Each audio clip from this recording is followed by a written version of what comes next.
Welcome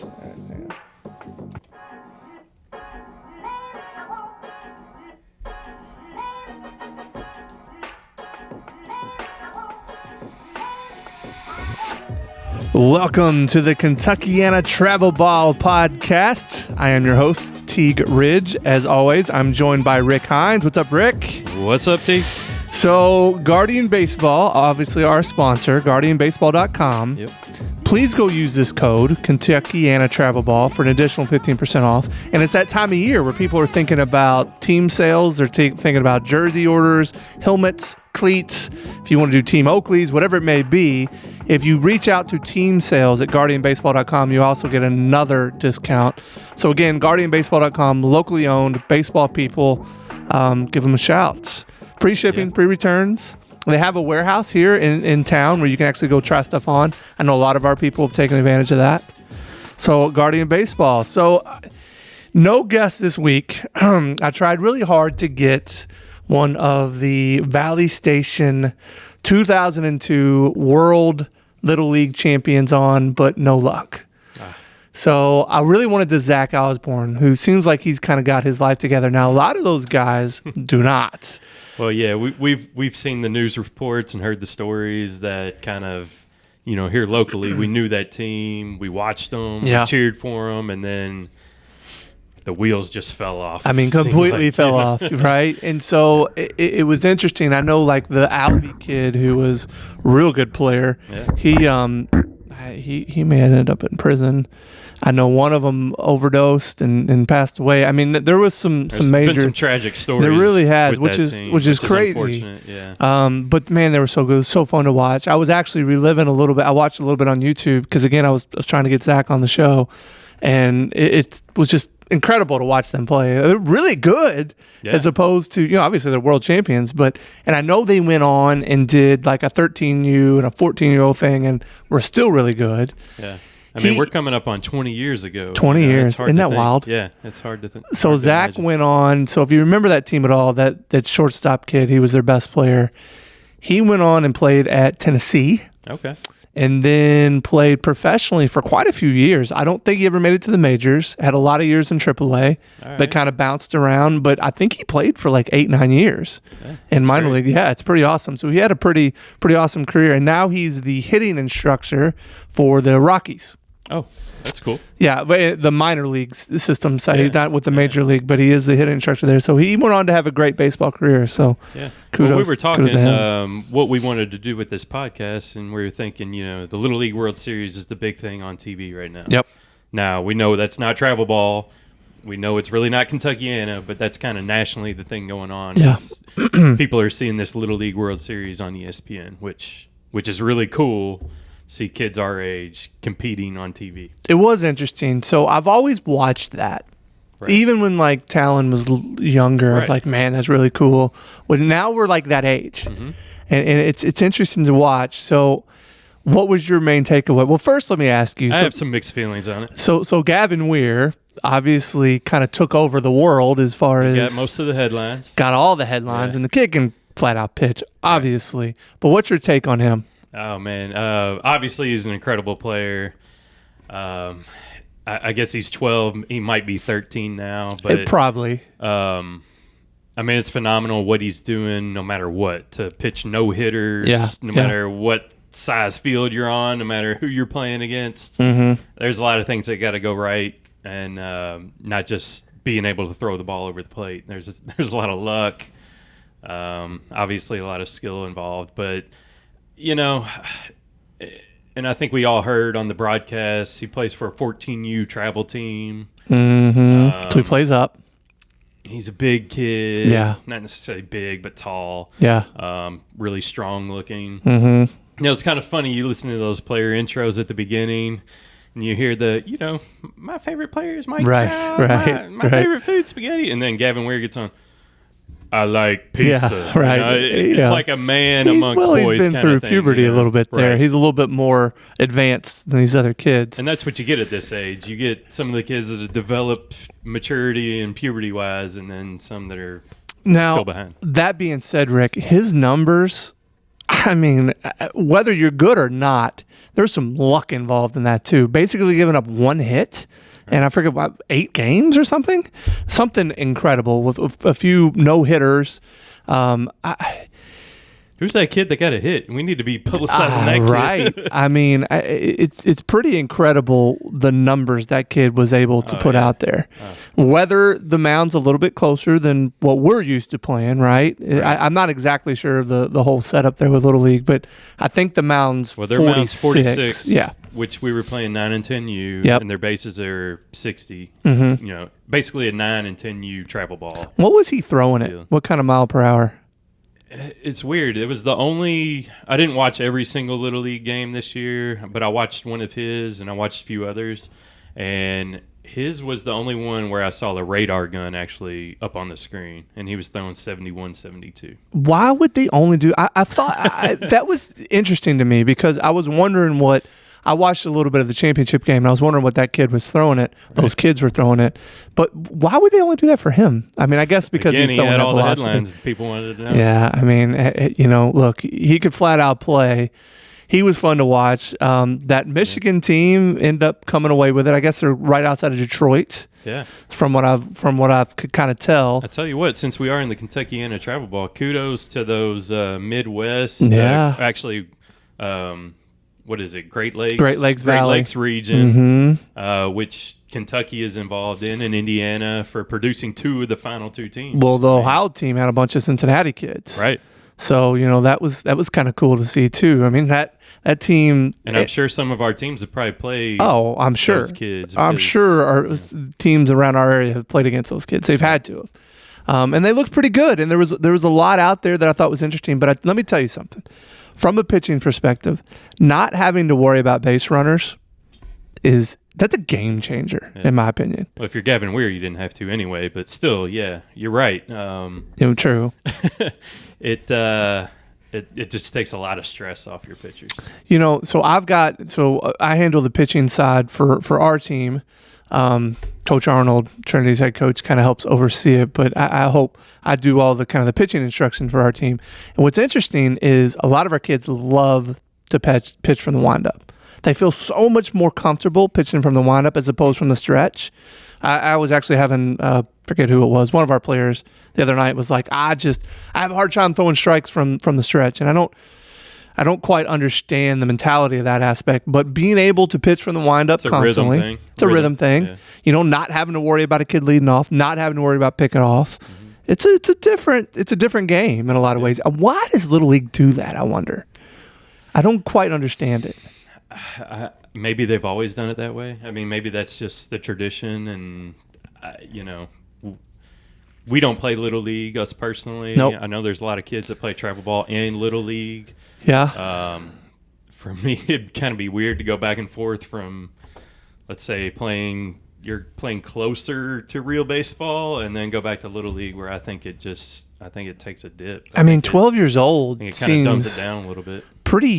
Pretty old to not be leading off to me. Yeah. I mean, we've been doing it since 10. 9. I can't imagine not having to be able to lead off and pick the bases. It's just steal. You can't steal until the ball crosses the plate. Right. It's a different game in that aspect. Yeah. Did the base paths seem small to you?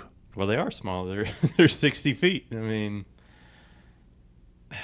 when you get these 12 and sometimes 13-year-olds on these bases, they look huge out there compared to the field. It's almost like a T-ball field. Now, the fence distance, it's hard for me to argue with that. I mean, 230 was max. 230 was the max. That's okay. They're playing with those USA bats, which are kind of dumbed down a little bit. Yep. Versus the travel ball bats that are kind of souped up. So, the fence distance seemed okay to me, but yeah, the base path and the mound is, for me, it's too close. Yeah, interesting. So again, before we get off the Little League thing, what a production! What would be such a cool thing to be a part of. Oh, yeah. I mean, the way that they do the whole thing from, having the interviews with the parents in the stands and the little cart they drive around, and it's a pretty cool deal to watch, and it's just the production that ESPN puts in. It's just second to none. It's amazing how many people watch it. Now, you and I had a conversation how these coaches are mic'd. And I don't know that I'd want to be mic'd a few times in our games, but I think I would probably know subconsciously, hey, I'm mic'd, and try to say all the right things. Oh, yeah. And I assume that's what these guys are doing because they always replay these comments. I'm like, man, 1,000%. that was a really good comment that guy made. But, it's like, I guess they kind of know, and they probably play back only the good comments. You don't see many of them just killing their kid. Right. The one where the coach went and was talking to Gavin Weir was like, hey, everybody wants to see you pitch on Sunday, but you're riding this thing out. Kind of cost them. I mean, if they would have kept him being able to pitch, they maybe get to that championship game. Right.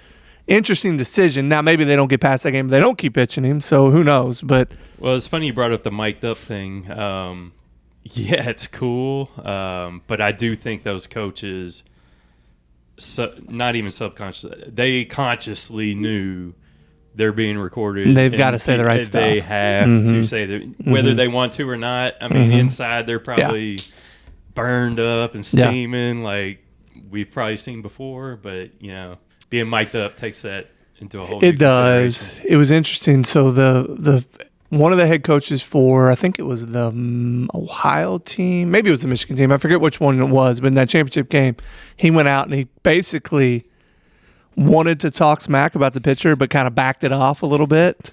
He was like, well, this kid can't. Well, never mind. He kind of stopped. Himself? He caught himself. Okay, I didn't see that. Because he was getting ready to say something that the pitcher couldn't do to his team, but then he was like, well, and then kind of walked it back. I thought it was interesting. But, that whole mic'd up thing's a whole nother thing, too. Could you imagine some of these travel ball coaches being mic'd up? I say we do it. I can't imagine myself being mic'd up.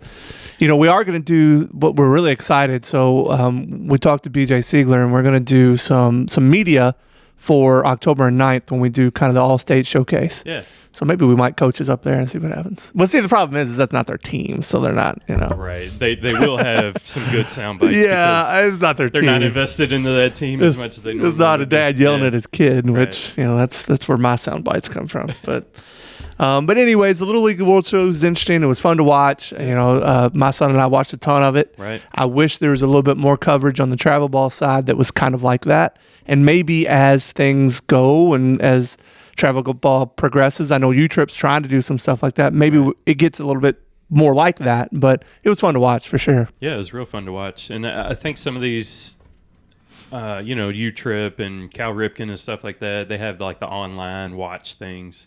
ESPN and that 12U Little League is just, for whatever reason, different. Yeah, it is different. So, Rick, without having a guest, I think what I'd like to do is talk a little bit of fall ball, a little bit of what has transpired in our age division, which is now 12U. What I'd like to do at some point is cover kind of all the age divisions, 9 through 13, having somebody that's kind of an expert in those age divisions because, that's not us, but we certainly know the 12U as well as anybody. So what I want to do is maybe cover a little bit of the 12U today since we know that pretty intimately. Right. And then moving forward in some of our podcasts, bring on some guests that can talk educated enough about these other age groups. Yeah. Yeah, because technically this is the off season. This is the off season. Not every team plays in the fall. It's, for us, we like playing in the fall just to kind of get our feet wet. And, most of the times we're playing with new players and get a feel for how the team's going to react. I saw the RBI Bulls 13U. They reached out on Facebook saying, hey, we're looking for 3 to 5 guys to fill out a fall roster. This isn't a full-time ask. We just want to be able to play in the fall because we've got a bunch of guys playing football. Oh, okay. Interesting to me. Just need some fill-in players just to get through the fall. Just fill-in players to play in the fall. The whole and Tig had mentioned this. So the Strike does the Little League stuff where they keep playing in the Cal Ripken, and they went all the way to the championship game actually, and I think finished runner-up in the whole deal for their age divisions. Which congratulations to J-Town Strike on that. But he was like, look, this is our capstone. We don't do anything in the fall. Right. We focus on football. We focus on basketball. And then we reconvene come March. Which is interesting because I can see the value in that, but I can also see what our kids are getting out of it. Our whole team's kind of in for the fall, and we're going to improve immensely in this fall because of all the different lesson structures, education, the different people that we're bringing in to kind of help us get better. Man, I'd hate to not have that too. So it's an interesting give and take there on some of these teams that don't do fall as opposed to people like us where fall is extremely important. Yeah. I mean, the strike, for whatever reason, they've done it. They've been successful not doing it. I mean, yeah, no doubt. Not saying that you have to do it by any means. They've proved you don't. But at the same time, I really love what we have scheduled for the fall, and I'd hate to not do that because we're going to improve immensely this fall. Yeah, I love playing in the fall. I think it's good for us. We're playing in the U-Trip ELS League, which actually starts this evening. So we will have our first game tonight. We will be playing the Oldham County team, which made an interesting move. This Oldham County Knights, they went ahead. They had like 13 to 15 kids on their roster all year long. They're like, man, that's got to be hard. Well, they decided to take on 22 and do an A and a B team. Okay. So they have 2 teams now. We actually play the better of the 2 teams tonight, or their so-called A team. And it's a really good team. We know a couple of those kids. They flat out play for a team that's basically based around a little league and nothing else. Yeah, that team's got some talent. Yeah, and they actually do play little league in that I guess. Oh, do they play little league? Yeah, for the most part, I think it's the same team, and they.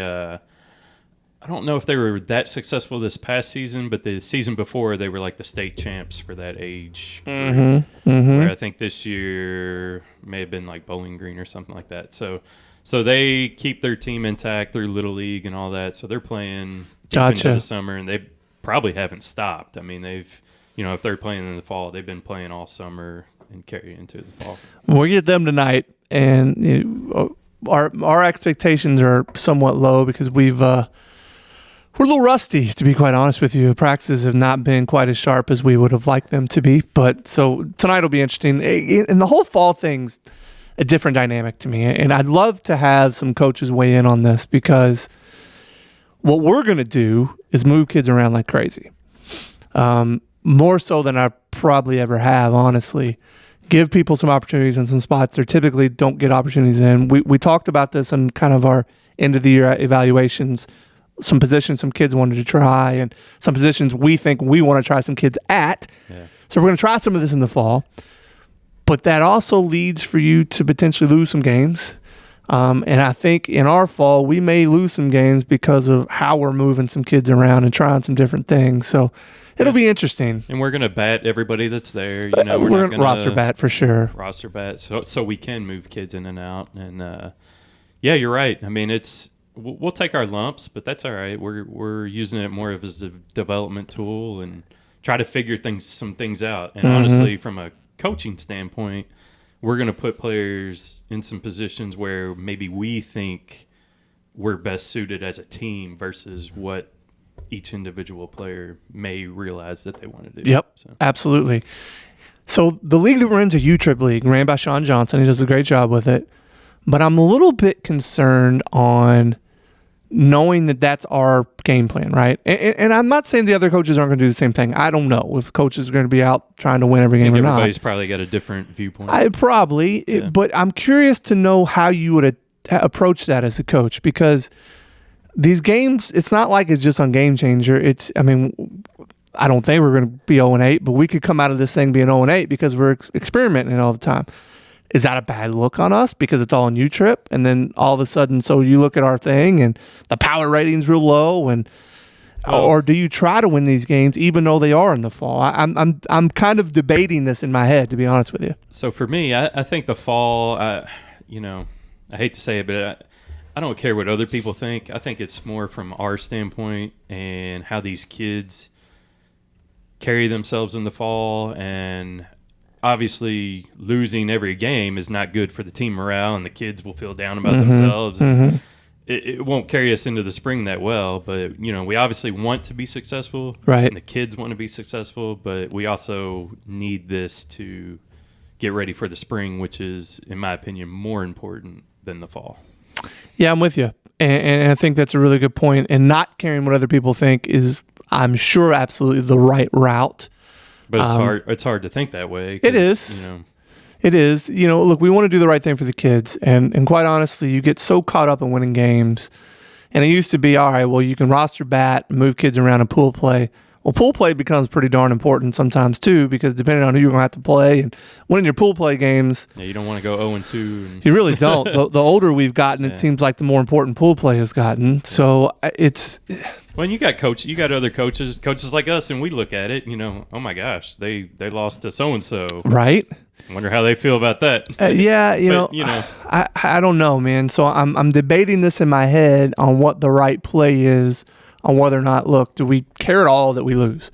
If we go get trounced, because pretty much every team in our league can beat us and can beat us badly if we. You still care, obviously. Yeah, you right. Still care, and you want to put a product out there that, you don't want to just throw in the towel and, put a kid out on the mound that simply can't pitch, and the kid don't want that either. So, you might throw a pitcher out there that doesn't have much experience, but you've seen it in practice, a little bit of development, and you want to see how he pitches in a game aspect versus practice, how he can hold runners on, etc. So, I mean, it's more of a learning experience for everybody, but you still want to win, and the kids definitely want to win. Oh, yeah. They every game out there, you want to win. And the kids definitely want to win. Yeah. And so right now, we're telling all 11, or actually we have 12 now, every guy that they can pitch.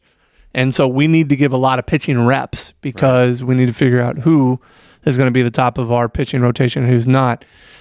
So if you're listening, I'd love to know your thoughts on fall baseball as a coach. How do you use it? Do you use it as just straight instructional, moving kids around, just trying to get reps? Does it matter at all if you win?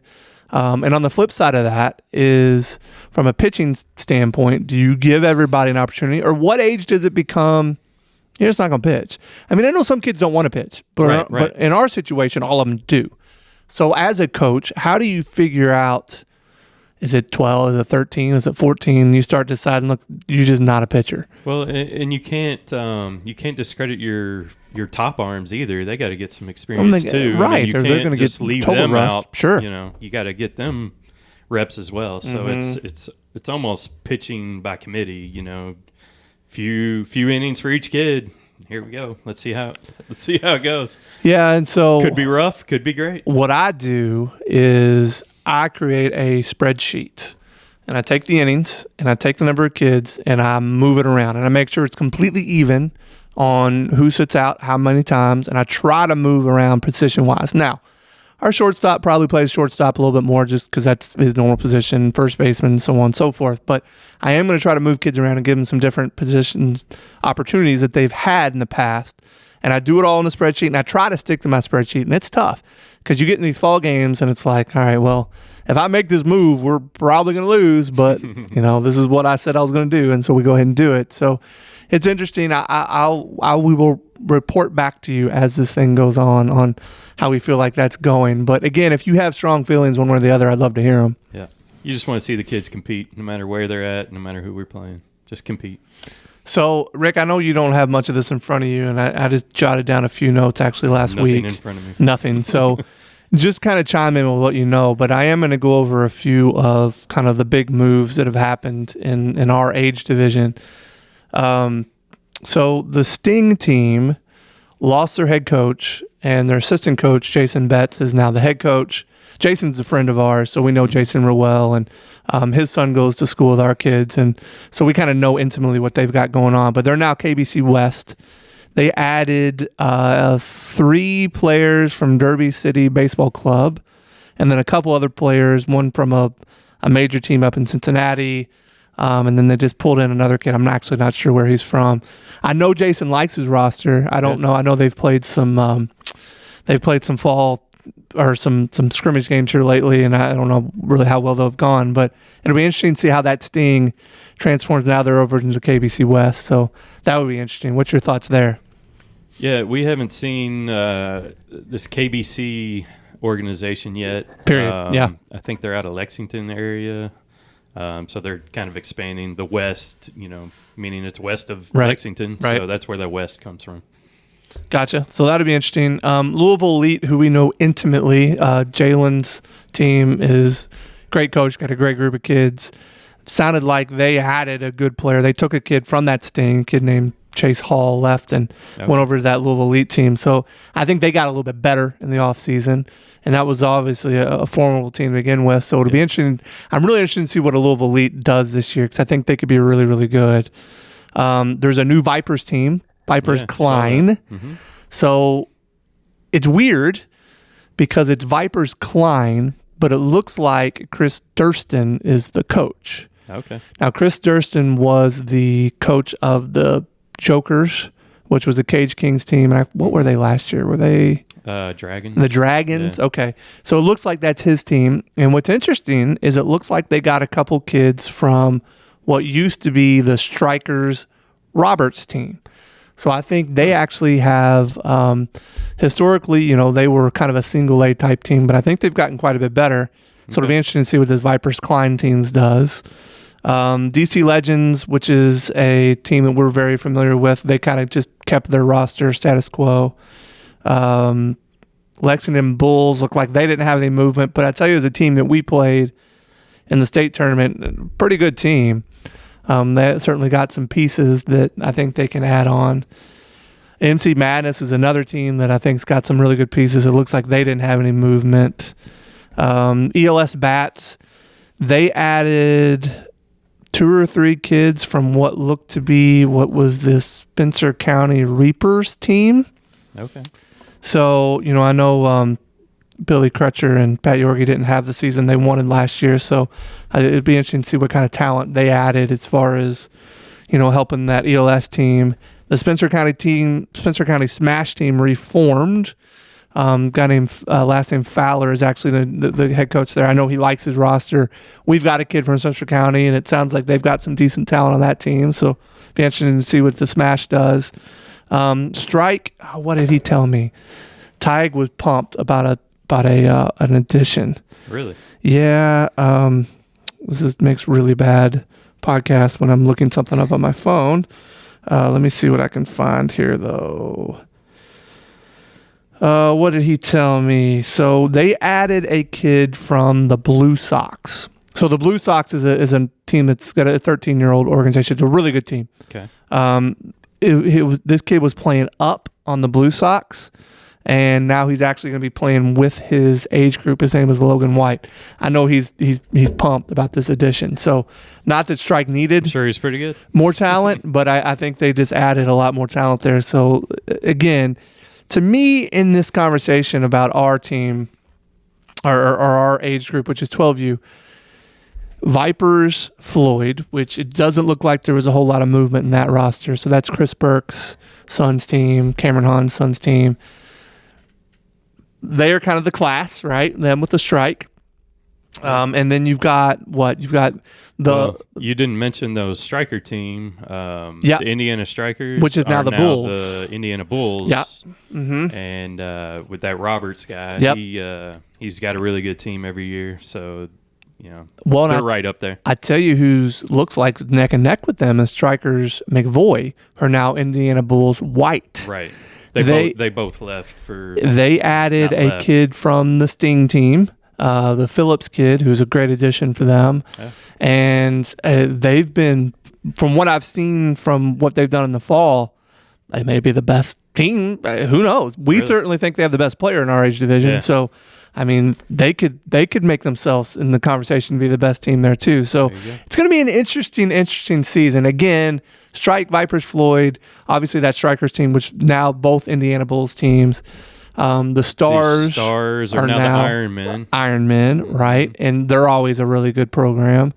So, it's going to be interesting to see who the best team in our area is this year. Another team I didn't mention was RBI Bulls.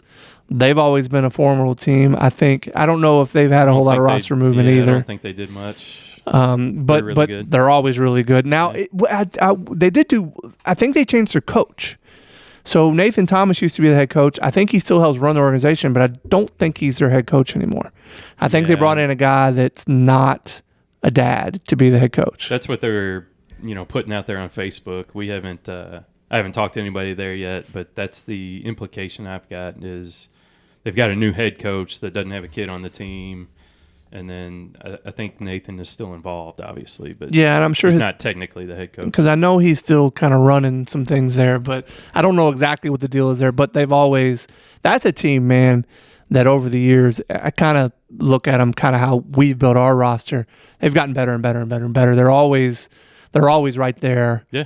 It's a formal team that can really beat anybody. So, again, it's going to be really interesting to see what happens with all the different teams. Daryl Davis, who coaches the Makos, also a friend of ours, they are now in the Rawlings Tigers program.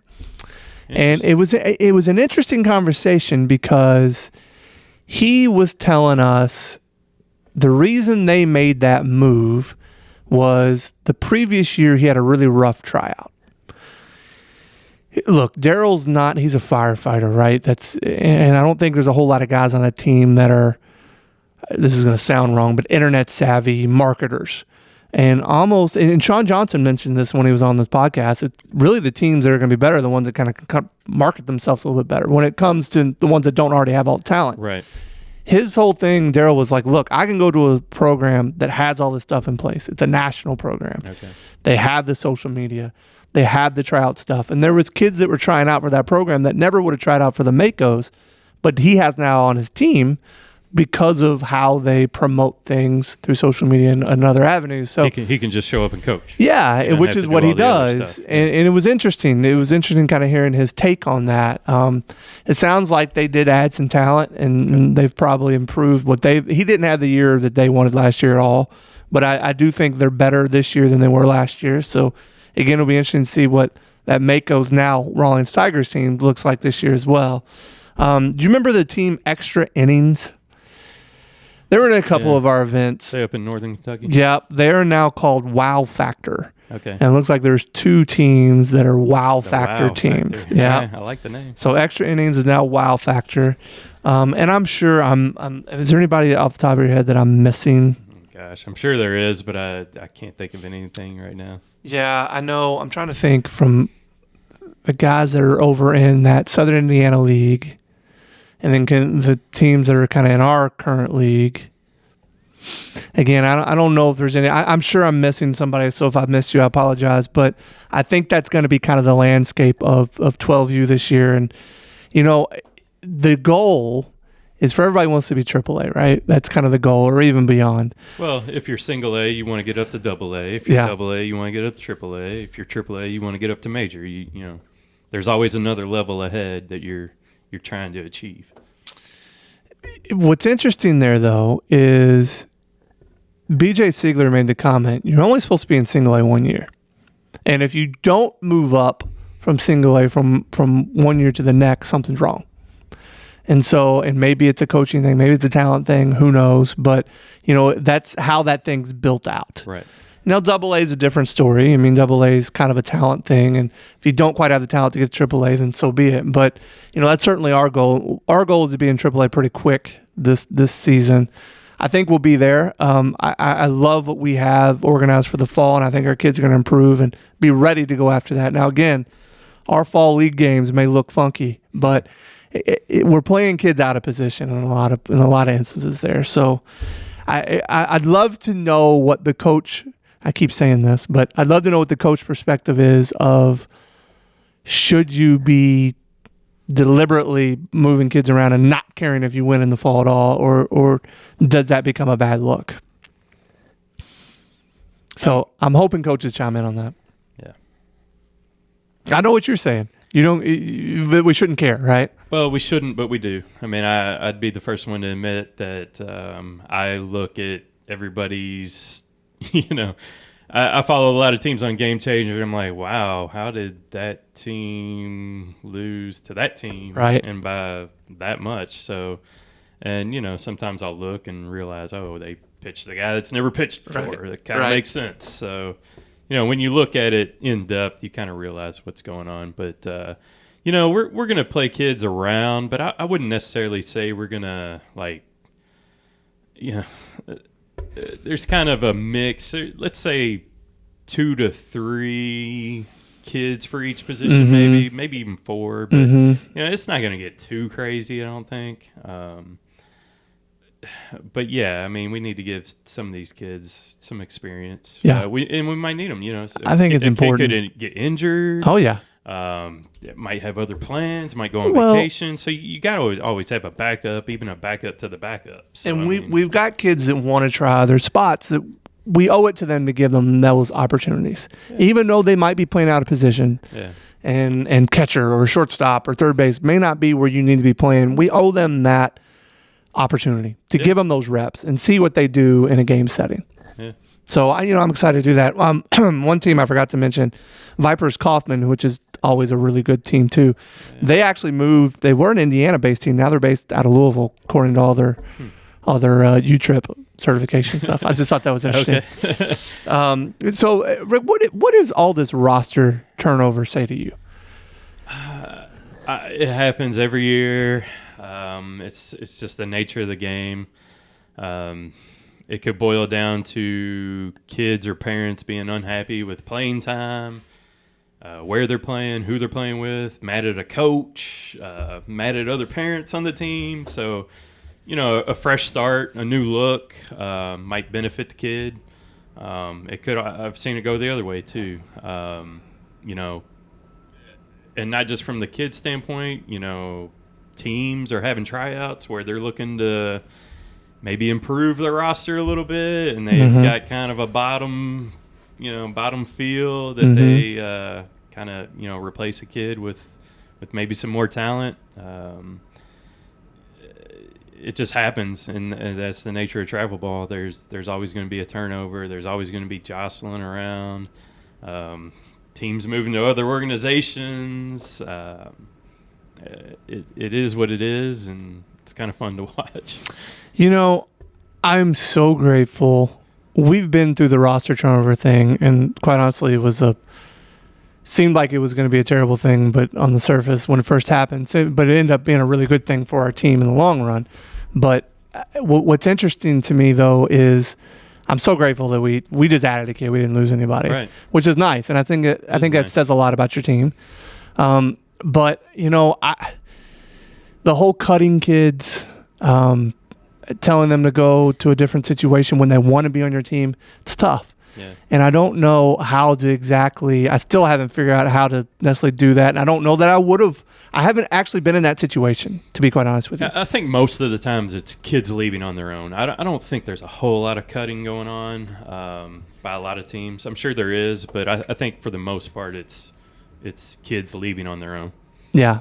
And look, I know that's part of baseball, so I'm not saying they don't have to get cut. They either realize they would get cut or they just want. Well, and I'm not saying if you get cutting a kid's a bad thing. I'm not saying that. Oh, you hear stories all the time. It was the best thing that happened to me. They cut me. Yeah. And that made me get better. Right. Like I had to prove myself. Right. And that was a blessing in disguise at the time. You hear it all the time.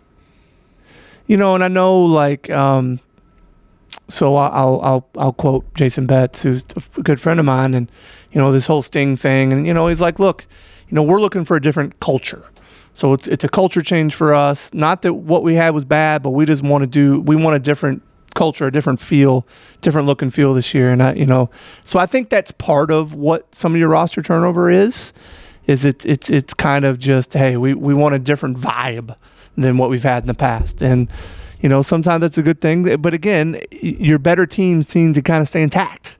Right. So it's easy to stay intact if you have a successful season, right? Versus the opposite, where you've had a really down season, the morale's not up, and people are mad, and it's easy to judge what the coach is doing wrong. Right. I mean, it's just kind of a snowball effect. If you have a bad season, there tends to be more turnover. So another team I forgot to mention was Derby City Baseball Club, who is still intact. They added a non-dad coach that apparently Corey Taylor is really excited about. They did lose Willie Morgan, who went over to join the KBC West and joined Jason Betts. Right. Took his son and a few others over to that team. But Derby City Baseball Club, I think, is still going to be a formidable team as things go on as well. So forgot to mention that. It's good to hear. All right, so drill of the week. Now, we haven't done a drill in a couple weeks. I'm excited to get back into this. This is called the Four Corners drill. Actually, the drill we have not done as a team yet, but I'm excited to put in. It's something I got off the American Baseball Coaches Association website. So this drill teaches kids about team competition and cooperation, base running, rounding the bases, throwing progressions. It reinforces the skills of receiving the ball while offering kids a fun way to get better conditioned, and it works well kind of every age group. So even if you got the little guys all the way up to your college age players, this is a really good drill. So what you do is you start by dividing your team in half, line up one team at home plate and the other team at second base. You hand the first player a baseball in each line, and you tell them to run 3 consecutive bases. So those starting at home plate will end on third base, and those starting at second will end on first. Once they've reached the right base, they must stop, set their feet, and throw their ball to the next player in line. The next player in line catches the ball and repeats the activity. So if the player doesn't catch the ball, they must go get it, and they're starting their base, and then they kind of run the sequence. So what you can do is you can make this a race, and it's a really good way to teach fundamentals and conditioning and all kinds of different things. Base running, throwing, catching, all in one drill.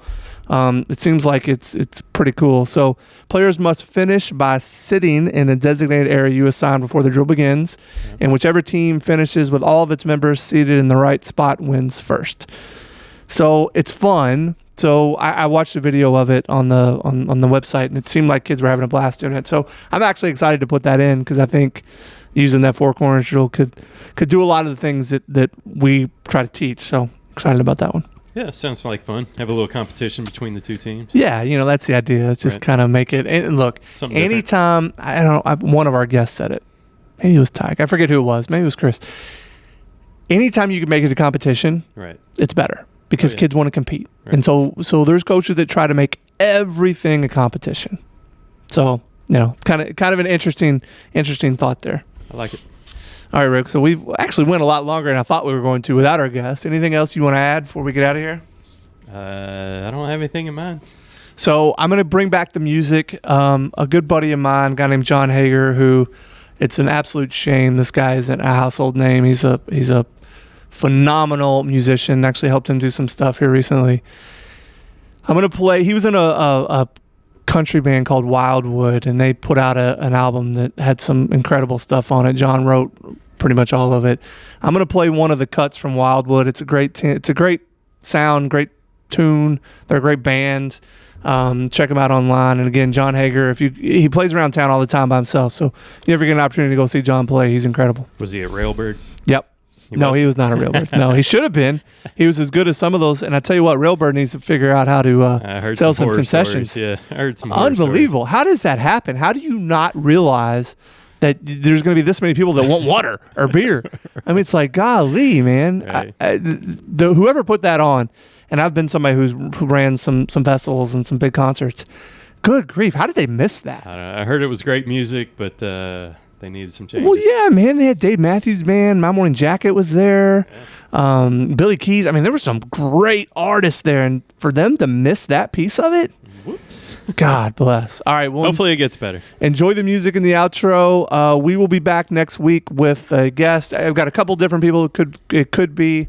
What I hope to do is dive into some instruction on some things on this next podcast. So thank you for tuning in. Don't forget GuardianBaseball.com. Use the promo code Kentuckiana Travel Ball for an additional 15% off. We'll see you guys soon. Peace.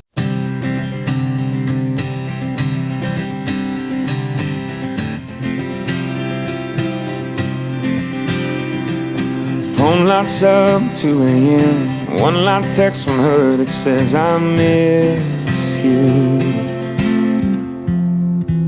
Wouldn't at you 3 months ago, breaking my heart and telling me that we're through. No, I'm not a gambling man, but if I had 100 grand, I bet it all, 'cause I know that she's been drinking whiskey. That's the only time she ever seems to miss me. More than whiskey. That's the only time she ever gets to thinking. We'll do it all one more time. She'll come and every time it hits me, whiskey.